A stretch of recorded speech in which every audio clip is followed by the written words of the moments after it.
जब सूरज ढल रही थी तब हर रोज की तरह निसीबन की तट तालाब के आसपास में झिंगुर की आवाज और जुगनू की खेल शुरू हुई थी। चारों तरफ अंधेरा होते ही हर शाम की तरह उस शाम को भी जटा बुढ़िया तालाब से बाहर आती है, उसकी लंबे घने सफेद बाल सुखाने के लिए।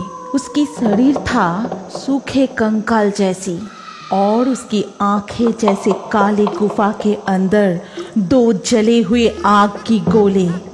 ये जटा बुढ़िया ना थी कोई मानव ना थी कोई डायन। आज रात कितना सुंदर चांद खिला है। चांद की रोशनी में निसीबन पूरा चमक रहा है। इस वक्त यहाँ कोई नहीं है।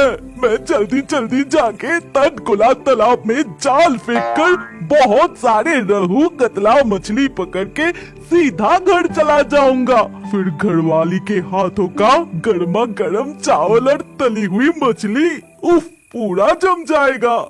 ये सोचते हुए जैसे ही वो 2 कदम और आगे बढ़ाया तभी अचानक घेटू रुक गया। ये उसका सोच से परे था कि वो आगे जाए या पीछे मुड़ के भागे। दिमाग एकदम सुन पड़ गया और आंखें एक ही चीज के ऊपर अटके हुए थे। उसका शरीर काम करना बंद कर चुका था। तभी अचानक उसके पैरों के ऊपर से एक सांप चला गया। सांप के शरीर की ठंड से उसे होश आता है। जैसे ही वो पीछे की तरफ एक पैर रखता है तभी सूखे पत्तों की आवाज होते ही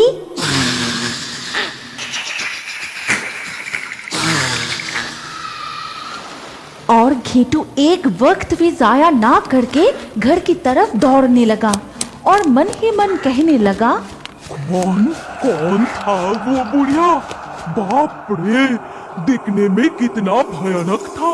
इस तालाब के पानी में एक बार जो डुबकी लगाई फिर पानी से बाहर नहीं निकला। वो जो भी था मुझे कुछ नहीं की, यही बड़ी बात। हर रोज की तरह ही इस तटगोला तालाब के पानी में नहाना, गांव के सारे गायों को नहलाना, कपड़े धोना सब कुछ चलता है। लेकिन गांव से दूर और जंगल के बीच था ये तालाब, इसीलिए इस तालाब में कोई भी अकेला नहीं आता था। लेकिन जब भी कोई कपड़े धोने और गाय को नहलाने के लिए तटगोला तालाब में आते थे तो उनके साथ उनके छोटे छोटे बच्चे भी आते थे तैरना सीखने के लिए। पिताजी, पिताजी, देखिए ना, किसी ने मेरे पैर पकड़कर खींचा।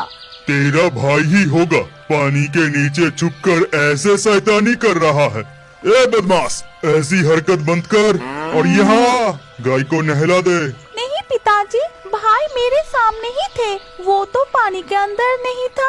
अच्छा, तो इस तालाब की मछली रानी को तुझे देखकर पसंद आ गया होगा, इसीलिए तेरी पैर पकड़कर पानी के नीचे बुला रही है। अरे मछली है, तू चिंता मत कर। गना इस तरह से अपनी बेटी के साथ मजाक कर रहा था। तभी उसकी बेटी पानी में डुबकी लगाई। अब तक गना इतना ध्यान नहीं दिया था, लेकिन कुछ पल बीतते ही अचानक गना को होश आते हैं कि पानी के अंदर इतना देर तक किसी का भी रहना असंभव है। तभी गना घबरा के खुद डुबकी लगाई तटगोला तालाब में। पानी के नीचे बेटी को ना पाकर गना और भी डर जाता है। गना पानी के नीचे आसपास भी देखने की कोशिश की, लेकिन उसकी बेटी कहीं नहीं मिली। गना सांस लेने के लिए ऊपर आते हैं और फिर से डुबकी लगाते हैं बेटी नीनी को ढूंढने की आस में।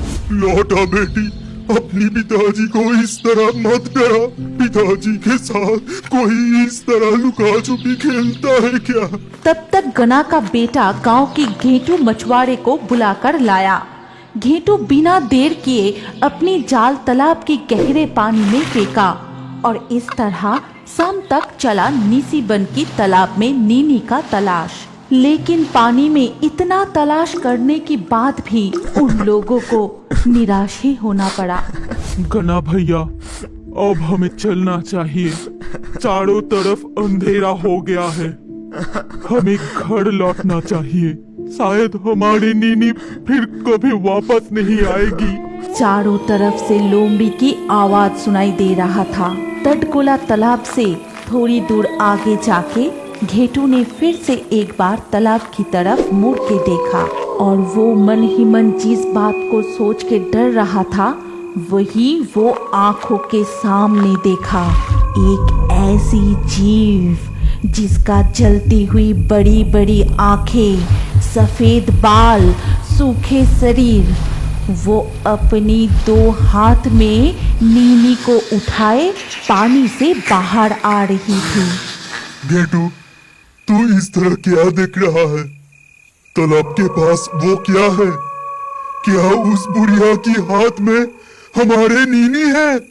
गना भैया धीरे बोलो, थोड़ा शांत हो जाओ। लगता है वो पानी वाली डायन जटा बुढ़िया है, हमारे नीनी को पानी से बाहर लाए हैं, शायद खाने के लिए। हम यहाँ हैं, अगर उसे भनक भी लगे तो हमें भी जान से मार डालेगी। नीनी, बेटी नीनी। सारे ज्ञान बुद्धि की परवाह ना किए वो चिल्लाते हुए रोते हुए तटगोला तालाब की ओर दौड़ के जाता है और मरमेड भी छड़ी को कस के पकड़ लेती है। फिर गीद और बाज मरमेड को लेकर उड़ जाते हैं। गहरे समुद्र में मछली पकड़ने का एक बड़ा सा जहाज तैर रहा था। जहाज का एक मछुआरा जहाज के डेक पर खड़ा होकर दूरबीन से चारों ओर देख रहा था। जब वो दूरबीन से देख रहा था तब उसने देखा कि एक सीगल पक्षी का पैर मछली पकड़ने का जाल में फंस गया है और वो उड़ नहीं पा रहा है। कोई मुझे बचाओ, मैं इस जाल में फंस गया हूँ। बचाओ, कोई बचाओ मुझे, बचाओ। तभी वहाँ एक मरमेड आती है। चिंता मत करो मेरे दोस्त, मैं तुम्हें जाल से मुक्त कर देती हूँ। ठीक उसी वक्त मछुआरा की नजर मरमेड पर पड़ता है। अरे ये तो एक मरमेड है और मैंने सुना है कि ये मरमेड जहाँ रहते हैं उस जहाँ को सजाने के लिए ये मरमेड बहुत सारे मनी, हीरे, मोती जमा करके रखते हैं। मैं जल्दी से सबमरीन लेके उसका पीछा करता हूँ। फिर मछुआरा ने अपने साथी को बुलाया और सारी बात बताने के बाद वो खुद मरमेड का पीछा करने चला जाता है और मरमेड का पीछा करते हुए समुद्र के नीचे जाके देखता है कि मरमेड एक सुंदर बिस्तर पर बैठी है। तभी मछुआरे ने दूर से ही एक जाल फेंक के उसे पकड़ लेता है और बहुत सारे हीरे मोती लेकर लौट आते हैं। फिर इसके बाद मरमेड को जाल में बंदी बना के दोनों मछुआरे मिलके मरमेड को घर ले जाते समय सीगल उसे देखता है। तभी अरे ये क्या, मेरे दोस्त मरमेड को वो दोनों मछुआरे ने पकड़ लिया है। मरमेड आज सुबह ही मछली पकड़ने की जाल काटकर मुझे बचाई थी और अब वो खुद मछुआरे के जाल में फंस गया है। हाँ, अब मुझे उसको बचाना चाहिए और इसलिए मुझे बाकी पंछियों से मदद लेना होगा। फिर सीगल जंगल की तरफ चला जाता है और पक्षियों के झुंड में जाके पूरी घटना बताता है। तभी तोता कहती है, तुम चिंता मत करो सीगल, मरमेड तुम्हें बचाई, यानी हमारे दोस्त को बचाई, तो उनको बचाना हमारा कर्तव्य है। तभी मैकाऊ ने कही, तुमने बिल्कुल ठीक कहा तोता, हम सब सीगल के साथ है, लेकिन मरमेड है कहाँ? पहले हमें उसे ढूंढना होगा। तभी मोर कहता है, तो फिर साथियों देर मत करो, चलो सब। हाँ हाँ चलो चलो, हम सब चारों ओर अच्छी तरह से देखते हैं। फिर कौवा, मोर, तोता, मैकाऊ, मुर्गा, बाज, गीद सब मिलके मरमेड को ढूंढने के लिए निकल पड़ते हैं, लेकिन मरमेड का कोई अता पता नहीं मिलती। तभी सब लौट आते हैं। फिर सीगल से बाज ने कहा, नहीं भाई सीगल, हमें तो मरमेड कहीं नहीं दिखी। हाँ, मुझे भी नहीं दिखा। तभी मोर कहता है, लेकिन हम सब चुपचाप बैठ नहीं सकते, हमें कुछ तो करना ही होगा। गिर जी, आप ही कुछ कीजिए ना। मुझे लगता है कि केवल फूल परी ही हमें इस समस्या का कोई उपाय बता सकता है। तो फिर ठीक है, चलो हम सब फूल परी के पास चलते हैं। इसके बाद सब मिलके फूल परी के पास जाते हैं और वहाँ जाके तोता कहती है, फूल परी, फूल परी, फूल परी, तुम कहाँ हो? क्या बात है तोता, तुम मुझे क्यों बुला रही हो? हमारी दोस्त मरमेड को दो मछुआरे ने पकड़कर ले गया है और हम उसे ढूंढ नहीं पा रहे हैं। मरमेड को ढूंढने में हमारी मदद कर दीजिए। ठीक है, तुम सब मेरे साथ आओ। इसके बाद सब फूल परी के साथ जाते हैं और फूल परी एक शांत जलाशय के पास रुकती है। फिर अपनी जादू की छड़ी को स्पर्श करती है। तभी पानी की तरफ देख के कहते हैं कि मरमेड को उस दोनों मछुआरे ने एक बड़ा सा कांच के जार में बंदी बना के रखे हैं और वो दोनों जब मरमेड को पकड़ने गए थे तब वहाँ से बहुत सारे हीरे, मोती और बहुत सारे अनमोल रत्न लेकर आए थे।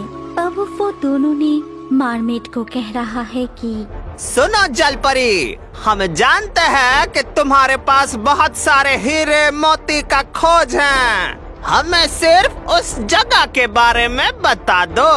तुम भूल कर रहे हो, ऐसे कोई जगह नहीं होती। बस मुझे जितना मिला था वो तुम लेकर आए हो, अब छोड़ दो मुझे।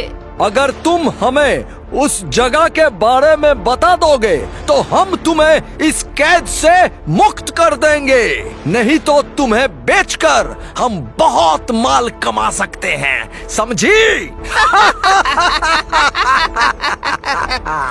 उन्होंने मरमेड को बेच देने की धमकी दे रहे हैं और कल सुबह होते ही वो दोनों जंगल के पास वाले बाजार में मरमेड को बेचने के लिए लेकर जाएंगे। फिर तो कल ही हमें कुछ करना होगा। ये सुनकर कौवा ने बोली, मेरे दिमाग में एक विचार आई है। अगर तुम सब राजी होते हो तो ही वो हो पाएगा, लेकिन इसमें बहुत खतरा भी है। तभी मुर्गा ने बोला, हाँ, हम सब तुम्हारे साथ हैं। बोलो क्या करना है? हाँ, हम सब तुम्हारे साथ हैं, सब। फिर कौवा ने पूरा प्लान बताता है और उसी प्लान के मुताबिक अगले दिन सुबह होते ही सभी पंछी मिलकर बाजार के पास एक बड़ा सा पेड़ पर बैठे रहते हैं। फिर दोनों मछुआरे ने मरमेड को लेकर वहाँ पहुँचते हैं। इसके बाद प्लान ए अनुसार सबसे पहले सीगल मरमेड के पास जाता है और मरमेड, कैसी हो तुम? तुम कैसे हो सीगल? मैं ठीक हूँ। सुनो मरमेड, हम सब पंछी मिलके तुम्हें बचाने आए हैं। बाज और गिर्द एक छड़ी लेकर आएंगे। तुम्हें सिर्फ उस लकड़ी की छड़ी को कस के पकड़नी होगी, ठीक है? अब मैं चलता हूँ। ठीक है, ये कह के सीगल चला जाता है। फिर कौवा के कहने पर प्लान बी अनुसार मोर जाके दोनों मछुआरे के सामने एक पेड़ के नीचे पंख फैला के नाचने लगता है। तभी अरे, ये मोर कहाँ से आ गया? कितना सुंदर है ना? और प्लान सी अनुसार मैकाओ और तोता जाके उसी पेड़ की एक डाल पर बैठ जाते हैं, आपस में बातें करने लगते हैं। तूने देखा मैकाओ, मोर का पंख कितना सुंदर है और कितना सुंदर से नाच रहा है। हाँ तोता, तूने बिल्कुल ठीक कहा। ये नाच देख के मेरा तो दिल भर गया रे। अरे ये क्या, बोलने वाला तोता और मकाओ। अरे आज का दिन तो बहुत ही अच्छा है भाई। अब इस मोर को, तोता को और मकाओ को पकड़ूंगा और बेच भी दूंगा। हाँ हाँ, तू जाके मोर को पकड़, मैं जाके उस तोता और मकाऊ के ऊपर जाल फेंकता हूँ। फिर दोनों मछुआरे ने उन तीनों पंछियों को पकड़ने के लिए आगे बढ़ने लगता है। तभी पीछे की तरफ प्लान डी अनुसार गीद और बाज एक लकड़ी की छड़ी लेकर मारमेड का झाड़ के ऊपर पकड़ते हैं और मारमेड भी छड़ी को कस के पकड़ लेती है। फिर गीद और बाज मारमेड को लेकर उड़ जाते हैं। तभी प्लान ई अनुसार मुर्गा चीख कर इशारा कर देता है, कुकुरुकू। भाग जा मोर, भाग जा, हम भी भाग रहे हैं। फिर तोता, मैकाऊ, मोर सब एक साथ भाग जाते हैं और सीधा समुंदर के किनारे पहुँच के मारमेड को पानी में छोड़ देते हैं। तभी मारमेड कहती है, आप सभी का बहुत बहुत धन्यवाद दोस्तों, आप सभी ने मेरी जान बचाई। मैं आप सबका सदा आभारी रहूंगी। हम तुम्हारे मित्र हैं और मित्रों का कर्तव्य है कि वो हमेशा अपने मित्रों को रक्षा करें। अगर आपको कभी भी मेरी जरूरत पड़ी तो मैं जरूर आऊंगी। अभी मैं चलती हूँ। अलविदा दोस्तों। फिर मारमेड वहाँ से चली जाती है और सभी पक्षी खुशी खुशी जंगल में लौट जाते हैं। हमारी कहानी यहीं पर समाप्त होती है। अगर आपको ये कहानी अच्छी लगी हो तो इस वीडियो को लाइक करें और अभी और एक नई मजेदार कार्टून देखने के लिए स्क्रीन के ऊपर इस वीडियो को क्लिक कीजिए और हमारे इस चैनल को जल्दी से सब्सक्राइब कर लीजिए।